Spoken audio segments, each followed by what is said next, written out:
So wait, is she a melee character? Or does she have melee abilities? Damn! Okay! Oh man. She's so cool!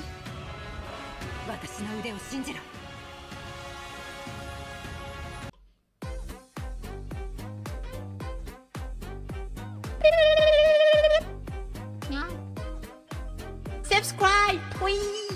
So, essentially, we've had, for the past 3 days, we've had a lot of drip marketing being dropped for Ullrid specifically, which, if you guys don't know, we are having 2 banners starting consecutively when Girls Frontline 2 actually goes online, right? So that is actually different from the Chinese servers. The first banners are not the same as it used to be when the game released, and the events are not coming out in the same order, etc., etc. And so right now we're actually getting 2 limited characters at the same time. So people are assuming, we're assuming, we can only speculate right now because there's not been any official announcement, but essentially it seems like we are gonna be catching up potentially with Chinese servers, because otherwise it wouldn't make sense for them to hurry the schedule of release. Obviously, take this with a grain of salt. It's purely speculation.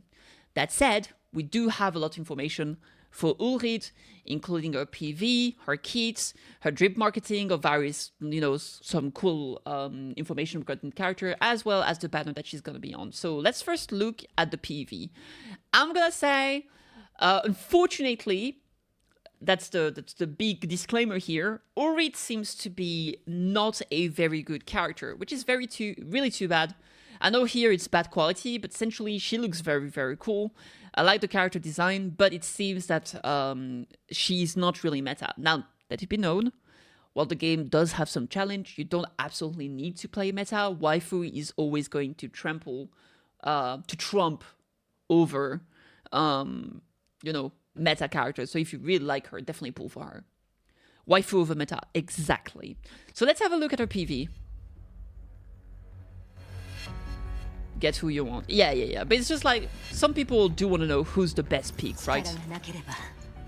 Ooh, does she have some invisibility? She's an archer too? Damn, she's so badass.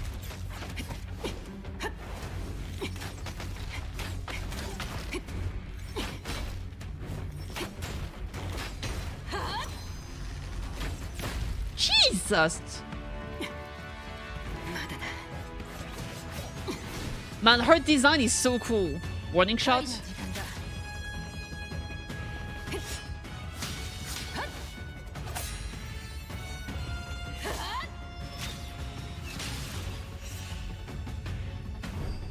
Yo, that weapon is so beautiful! So wait, is she a melee character? Or does she have melee abilities? Damn! Okay! Oh man, she's so cool!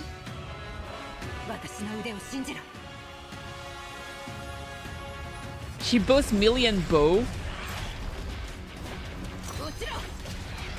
I bet the bow is gonna be like a shotgun rather than a sniper. Jesus! Green blood. There's more? No, wait, there's more! Oh, I've seen a lot of hentai. I know what's going on. Oh, never mind. Ah, they look like the plant from Metaphor with Fantasio. Hate it. She's so cool! Vanguard class. So Vanguard is the very high mobility characters. Damn, she looks awesome. Maybe I should pull for her just for the dormitory. Maybe I should pull for her just to interact with her in the dormitory. That's crazy. Yeah. Alright. Trophy waifu. True.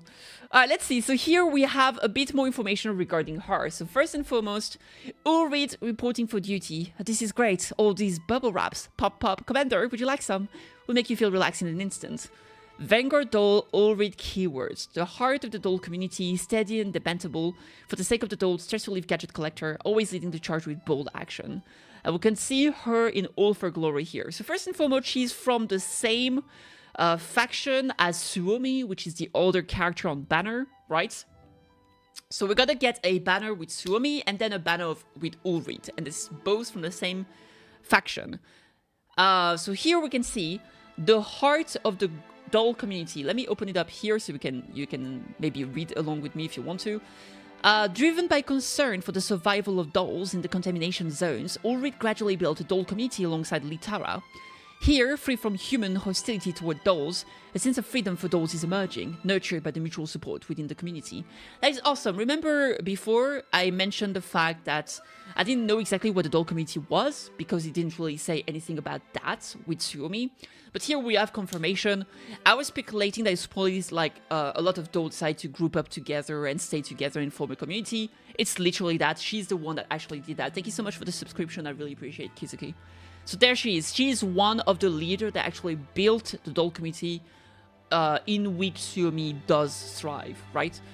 Steady and dependable for the sake of the dolls. As the leader of the doll community, Ullrid hopes to provide a stable and secluded life for the dolls. She tries to appear calm and reliable, but when confronted with challenges, she can't help but feel anxious. Fair enough. Stress relief gadget collector. Ullrid loves collecting stress relief gadgets used by humans, experimenting with various quick stress relief methods. The stranger they are, the more effective they seem. I actually have a stress relief item next to me. It looks like a small cat plushie. It fits in one hand and it's very squishable. So I can definitely relate with her. Always leading the charge with bold action. Kiwi? No, Kiwi is next to me. I mean, to be fair, cats are also stress relief items. But it's not as squishable. Like this one literally squishes and it fits in my palm. Kiwi does not fit in my palm. It used to when it was a baby. Always in the charge with bold action, Ullrid is a kind of doll who inspires and motivates others through their actions. Once she made up her mind, she acts boldly and decisively. This is great. Pop, pop, pop, pop, pop, pop, pop, pop. Indeed. Alright, very, very cool. So she's like a fearless leader. Or someone that appears like a fearless leader. She's steadfast. She's dependable. Obviously, despite her outward appearance, she is anxious about the doll community's survival and all of that, so she does need you guys to support her. She needs you! So very, very cool, very, very nice, and quite relatable. It's nice to see it's not like, you know, the perfect leader. She does have some weaknesses, she does have some vulnerabilities, and I appreciate that. Moving on, here we finally have her kits. So let's see exactly what the skill previews are. Here we don't have any of the numbers. I'm sure we can find them if we want to look for them, but right now we're just going to go over exactly what she does.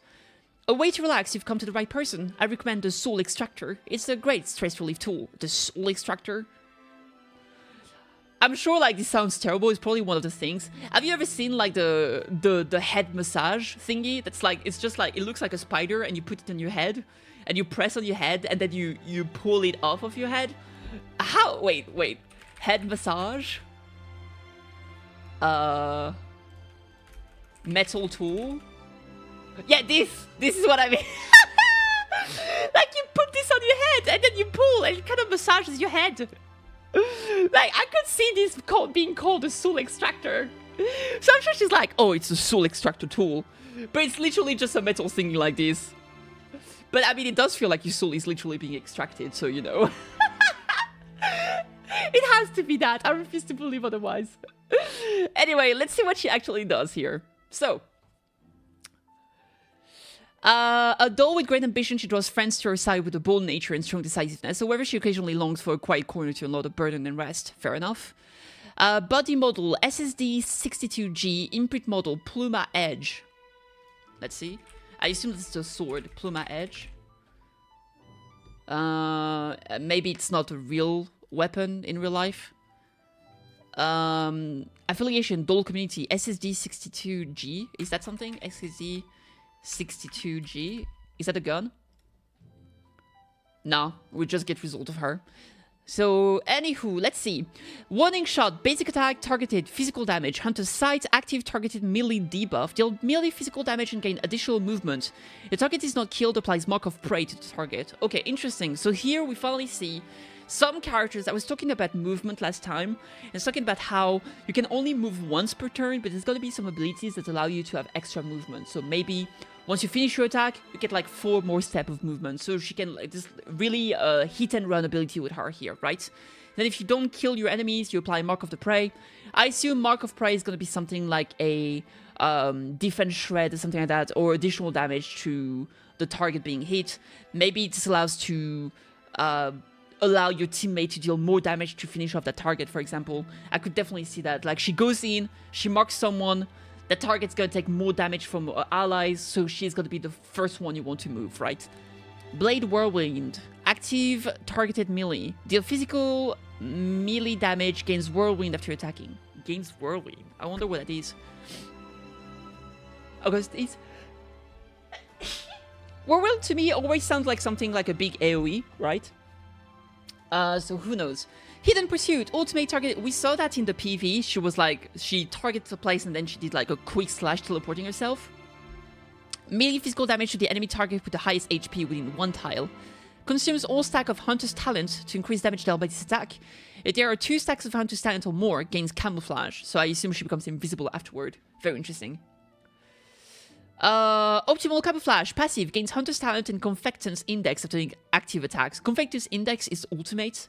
So essentially, every time you attack, you gain 1 charge of Hunter's Talent, which is being used to buffer ulti and gain Camouflage potentially. And Confectance Index is going to be the ulti. So essentially, every time you attack, you are getting 2 resources that you're going to need for the ulti. At the end of the enemy's turn, if Ullrid HP is below 30%, gain Camouflage. Okay, so she has a way to gain some survivability. Now, the problem I have with this is that it's only at the end of an enemy's turn. But I assume that in this game, it's character after character, not one side after the other side, right? Which means that essentially, if she gets focused by an enemy, and she drops under 30% HP, she immediately becomes invisible, and then the other enemies are not going to be able to target her, right? So that's better than if it was like one team, then another team's turn. So this is not horrible. Now moving on, we have some key introduction. When possessing the Whirlwind status, Ullrid can use basic attack and other active skills, but they consume an additional 2 Confectance Indexes.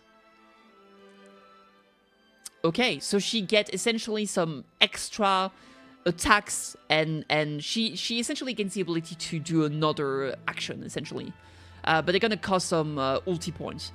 Ignore 30% of the enemy's target defense when there are no other enemies unit with 3,000 targets. So this is like a predator attack, a predator. Essentially, if the enemy is isolated, she gains defense pierce, right? Appropriate Caution. Gain 3 points of Confectance Index at the start of the battle. So she gains her ultimate faster thanks to that. Ideal State, when there are no allied units within 3,000 of Ullrid, excluding summoned units, increase Ullrid critical rate by 20%. So she's definitely a go hard, far, find one prey, attack it alone. So she both wants to be isolated and to isolate her enemies. That way she ignore enemy defense, she increases her own crit rates. Very, very good. When a full HP, damage dealt is increased by 15%. That works with the idea of being like an assassin, right? When exploiting phase weakness, gain attack up 1 for 2 turns. Phase weakness, essentially, there's 2 types of weaknesses. There's the phase weakness, which is an elemental weakness. So there's like frost, etc., like corrosion and stuff like that. And then there's the ammo weakness. So some enemies are weak to melee attacks, some enemies are weak to shotgun ammo, some enemies are weak to heavy ammo, etc. This is not it. Phase weakness is going to be the effect weakness, right? Main goal, if the enemy target's HP is not full before the attack, increase damage dealt to them by 7%. So this is a common one, so I think this is... So those keys, I believe, are the one directly made for her, and then you can probably choose a key to apply to her. You have like 1 free slot, and I assume this is it. Then essentially, you deal more damage to enemies that are already hurt, which still kind of works and makes sense for the assassin archetype, right? You want to go in quickly, instantly finish an enemy that's hurt, make sure you take them out of the combat. Very interesting kit. Now, we have a weapon here, which is the Rectrix, and it actually really looks beautiful. The look of this sword is so pretty with the lily here, or the iris flower, I'm not sure which it is. It looks very pretty. The Sovereign Presence. When using an active attack, deals additional fixed damage equal to 10% of the attack to targets not as full HP. So again, it's emphasizes the fact that she deals more damage to enemies that are not at full HP. For target with low HP percentage than the user, increase critical damage by 20%. So essentially, if you attack an enemy that is isolated and not full HP, you essentially gain like 20% damage buff, you ignore 30% of the defense, your crit rate is increased by 20%, and your crit damage is increased by 20% as well, which is bananas. A high-performance melee weapon assigned to Ullrid, exquisitely forged out of high-quality steel whilst adorned with simple floral decoration. This weapon's appearance appears both keen and swift. Very beautiful. Increase damage dealt to the Marley Thermal Power Plant faction by 2.5%. If the target's HP is not at max, the bonus is further boosted by an additional 2.5%. So again, she can deal 5% additional bonus damage to Marley Thermal Power Plant faction if they are not at max HP. This weapon looks very, very beautiful. And we do have the little showcase here, although to be fair, we've seen it in the PV, so there's not much to say here. But it does look absolutely clean. Man, I kind of really, really like this weapon. It's so pretty. Alright, finally, we have the banner. And as you can see, it comes out tomorrow at the same time as Suomi. And here we're going to have rate up for Ullrid, as well as Cheetah and Nemesis. And multiple weapons that function here. So this is her main weapon. I assume this weapon here is going to be a alternative, essentially like 4-star rarity weapon that she can use. And then we have, obviously, a weapon both for Cheetah and Nemesis. So there we go. So yeah, playing the game for fun, not for meta. Definitely, I think it's a good idea. So as I was talking before, we know both the two banners that we're going to be having. We're going to be having this one, as well as Suomi's banner, which I can find over here. Suomi's banner has Groza and Kofne instead. So essentially here, now, if you want to play about waifu, please pull for the waifu you like. If you want to play for meta, Suomi is gonna be definitely the best pick. She's a support. She's an amazing support. She literally has no cons. She literally has no cons whatsoever, right? So Suomi is definitely an amazing pick right now. Ullrid, she's a DPS. She's a melee DPS that can debuff the enemies to allow your team to deal more damage to them, or she can be kind of an assassin, so if you like her design, if you like this type of gameplay, go for her, but keep in mind she's not going to be as relevant as other characters, especially on the long term, compared to Suomi. Especially because everybody knows it, support lasts way longer than DPS. If you look at the game like HSR, for example, because it's going to be an update, so I've got HSR in mind, Ruan Mei came out before 2.0, and she's still the best support in the game. By comparison, if you look at, like Black Swan, or even Acheron to some, Acheron is not bad by any effect, but she is already relatively not as powerful as the most recent characters like Firefly, like Rappa, like those kind of characters, like Fei Shao, etc., etc. So support can last way longer than DPS can. So if you really care most about meta, or you like them both equally, but unfortunately, because they come out at the same time, we're going to have limited amounts of premium resources to pull for them, definitely go for Suomi, okay? That is going to be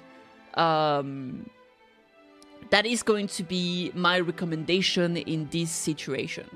So there we go. Anywho, looks very, very cool. I am most likely going to pick Suomi myself because I think she looks amazing. She's so adorable. And yes, I really like Ullrid. I think she looks amazing. She's very badass. But unfortunately, I gotta pick one of the two, and it can't be both. Also, keep in mind, we'll get a free cheetah because we did manage to achieve the pre-registration milestone. So a cheetah is gonna be given for free, which means that, yeah, unless you want some copies, there's less value into pulling here, right? So that's my thought. Let me know what you guys think in the comments down below. Yes, this has become a YouTube video because why the freak not? So thank you for watching, and I'm gonna be streaming about Girls Frontline 2 upon release, and I'll be posting a lot of videos, so stay tuned if you want to know about rerolls and all the good. Anywho, cheers! Bye!